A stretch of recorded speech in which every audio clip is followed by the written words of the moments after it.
السلام علیکم ورحمۃ اللہ وبرکاتہ۔ دوستو بتلائیے کہ قرآن کریم میں کن کن کفار کا ذکر آیا ہے؟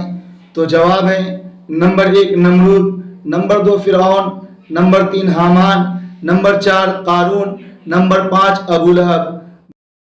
بتلائیے کہ قرآن کریم میں کن کن انبیاء کے نام پر سورتوں کے نام رکھے گئے ہیں؟ تو جواب ہے سورہ محمد صلی اللہ علیہ وسلم کے نام پر، سورہ یوسف علیہ السلام کے نام پر، سورہ ابراہیم علیہ السلام کے نام پر، سورہ نوح علیہ السلام کے نام پر، سورہ حضرت یونس علیہ السلام کے نام پر، سورہ حضرت ہود علیہ السلام کے نام پر۔ بتلائیے کہ قرآن کریم میں کس شخص کا نام لے کر بربادی کی خبر دی گئی ہے؟ تو جواب ہے ابو لہب، اس کی بیوی ام جمیلہ۔ مکہ میں کاتب وحی کون تھے؟